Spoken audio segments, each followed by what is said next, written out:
Salut à tous, c'est Lunaris. Aujourd'hui, on se retrouve pour le test d'un chargeur bidirectionnel qui s'installe au guidon d'une moto.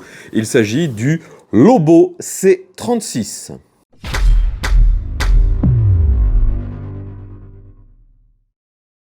Donc les amis, aujourd'hui un test produit moto, d'ailleurs un produit qui peut être utile à quasiment tout le monde, vu qu'à l'heure actuelle on a plus ou moins tous besoin d'une prise USB afin de recharger notre smartphone ou notre GPS lorsqu'il est au guidon de la moto.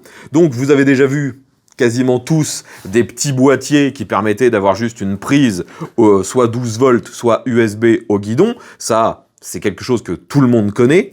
Aujourd'hui, on est sur un produit plus haut de gamme et surtout bien plus pratique, vu que celui-ci permet aussi bien de recharger votre smartphone que de recharger la batterie de votre moto. Donc on va voir toutes les caractéristiques du produit et on va bien sûr l'essayer en l'installant sur ma Ducati Hypermotard.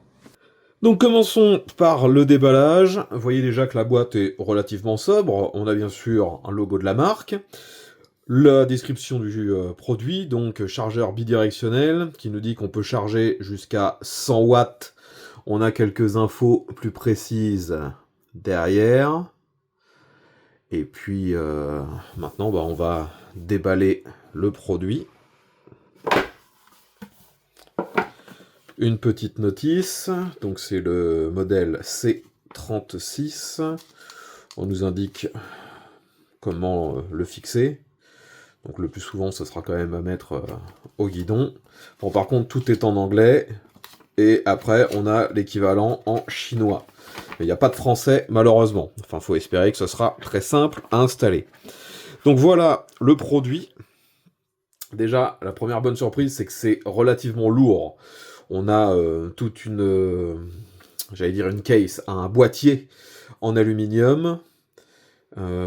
Ici, sur le dessous, on retrouve les prises. Donc, on a USB type C à chaque fois. Donc, 100 watts pour celui-ci, 30 watts pour celui-là. Et vous voyez donc que c'est un produit qui est bien sûr étanche, hein, c'est pour les motos. Et on a le câblage afin de mettre ça sur votre batterie. Et il y a même un fusible directement sur le câble. Après, on a quelques pièces qui permettent de l'installer. Donc des fixations, des colliers, quelques vis, une petite clé et on a aussi quelques autocollants. Donc maintenant, on va voir si avec tout ça, j'arrive à m'en sortir et à installer ça sur ma moto. Les amis, j'ai fini l'installation du câblage. Donc j'ai installé le dispositif avec le support fourni juste ici. Ensuite, donc on a le câble qui descend et qui rejoint tout l'autre faisceau de câble qui était déjà présent. Ensuite, ça passe juste ici au milieu pour redescendre juste là. Il a fallu que je déshabille un peu la moto et ensuite je fais passer le câble en dessous le réservoir, là où passe déjà plein d'autres câbles, et vous voyez que ça rejoint ici un support qui est d'origine, donc j'ai tout repassé au même endroit. Il a fallu que je démonte cette pièce là, j'ai passé le câble en dessous, encore un autre support, et on finit avec la connectique, donc plus sur plus, moins sur moins, et il a fallu que je récupère un plus après contact, donc j'ai utilisé un petit connecteur, comme ça je sais pas exactement le nom. Et puis maintenant je vous montre, si je mets le contact, instantanément ça s'allume, et vous voyez qu'avec ces températures très basses, eh bien ma batterie s'est encore déchargée. Donc maintenant que tout est installé, j'ai voulu bien sûr voir si ça fonctionne. Donc pour ça, j'ai branché, vous voyez, un câble USB-C sur la prise rapide, et j'ai branché ça sur ma batterie, donc de nouveau en USB-C. Et là, vous voyez donc que ça consomme environ 13, 14, ça s'est monté jusqu'à une vingtaine de watts. Et donc, on a bien l'électricité de la batterie, de cette batterie externe, qui est en train de recharger. On voit la tension exacte, hein, 14,8. Donc c'est en train de recharger la batterie de la moto. Et il n'y a rien à faire, hein. Il suffit bien sûr que la moto soit éteinte, et dès que vous vous branchez, ça se connecte et ça charge instantanément. Donc les amis, maintenant pour vérifier que le système marche bien, ce que je vais faire, je vais laisser en charge pendant toute une nuit pour vérifier donc que ça fonctionne correctement. Donc pour ça, je vous montre donc l'état actuel des choses. Là pour l'instant ce n'est pas branché, vous voyez que c'est pas branché tout simplement, hein. Ça c'est éteint.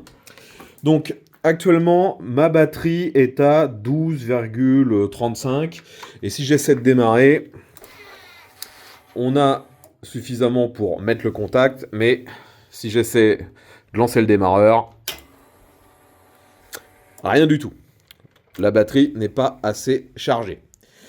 Et vous voyez donc, on a la tension qui s'est écroulée au moment où j'ai lancé le démarreur. Enfin, donc, ce que je vais faire, je vais mettre en charge, tout simplement. Donc, j'ai rien à faire, hein. La moto est éteinte. Je branche sur cette prise USB.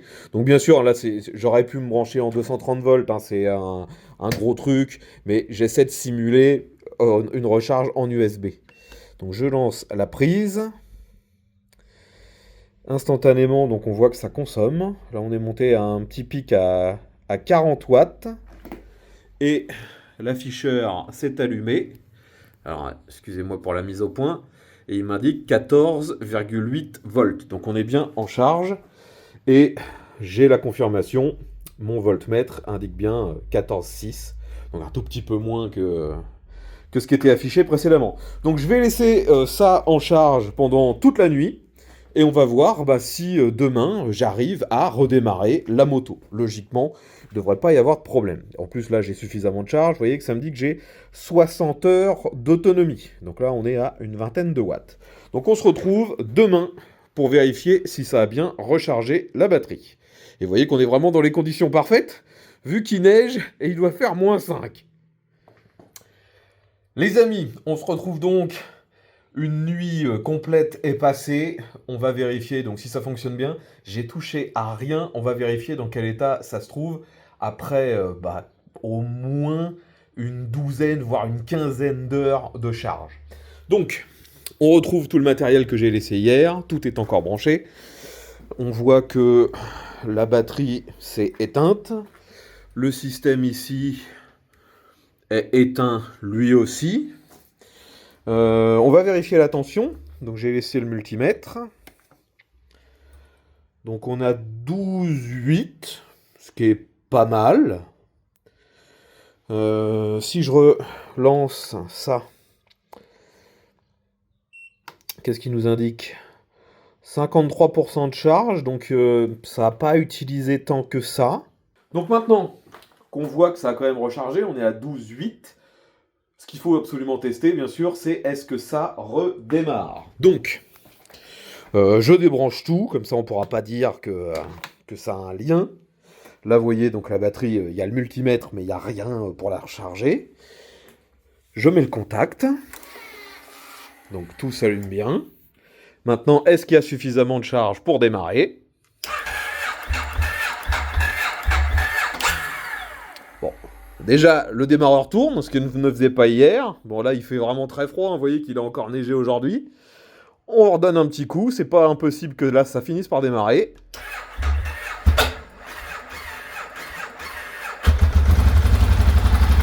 Et voilà.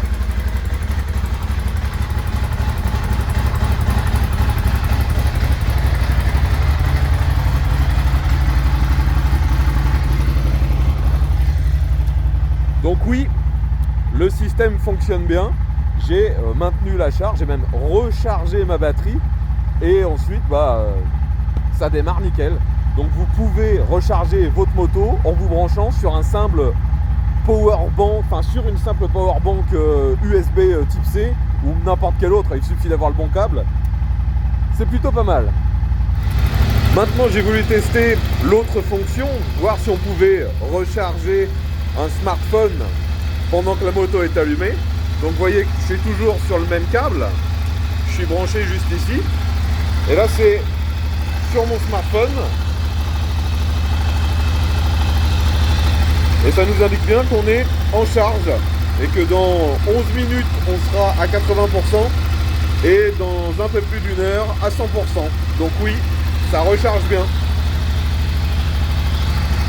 Les amis, on a vu la dernière fois que ça pouvait se recharger en se mettant sur une grosse batterie, mais ne soyez pas, comment dire, impacté par la taille de la batterie. Là, vous voyez, j'ai une toute petite power bank. À la base, donc c'est fait pour recharger des smartphones. On a un côté induction et surtout, on a des prises USB et USB-C. Donc, je vais utiliser cette toute petite batterie pour recharger la batterie de la moto. Donc on va refaire à peu près le même protocole de test.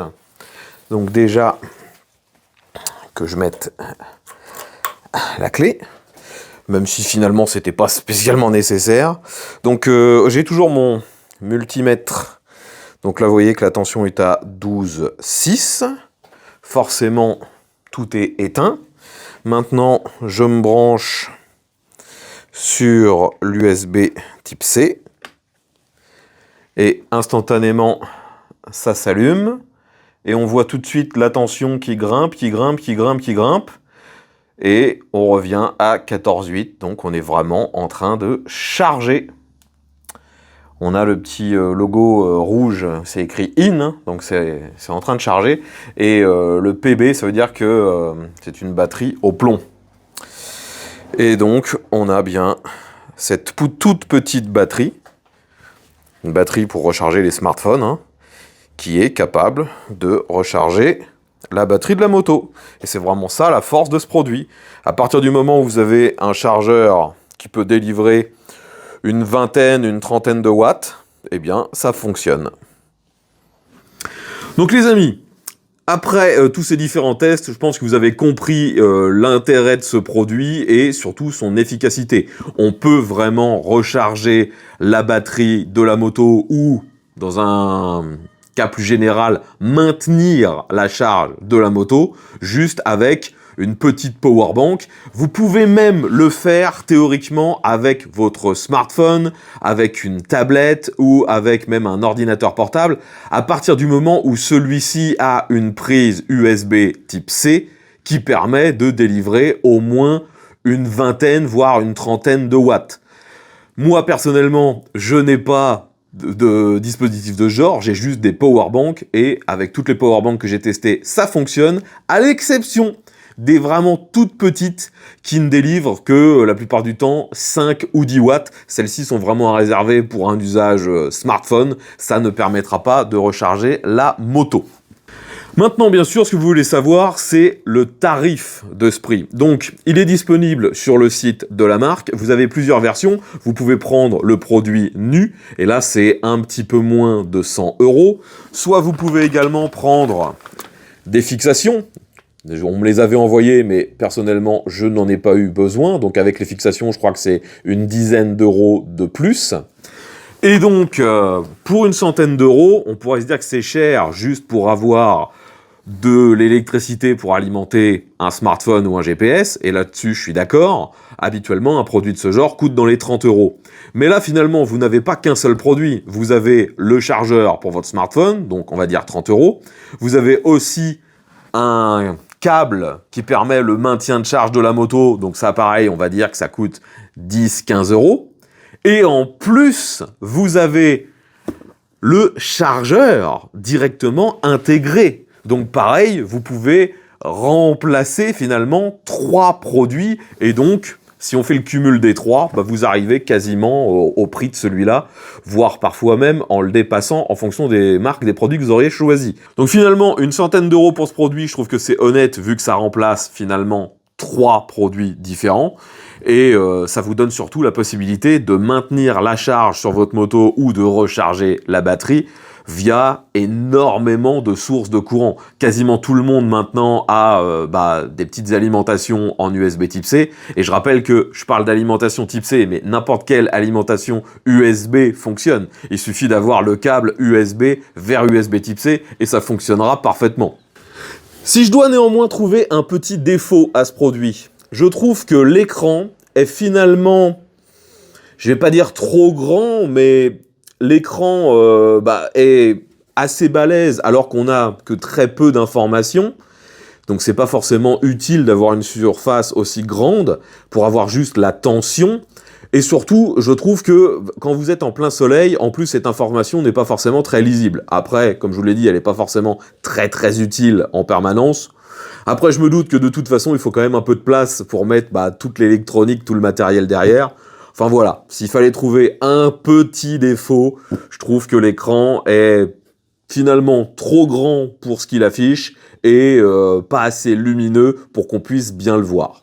Voilà, c'est un petit détail, le reste fonctionne à merveille. Enfin voilà les amis, tout ce que je pouvais vous dire sur ce chargeur bidirectionnel Lobo ou Lobu, je ne sais toujours pas comment ça se prononce.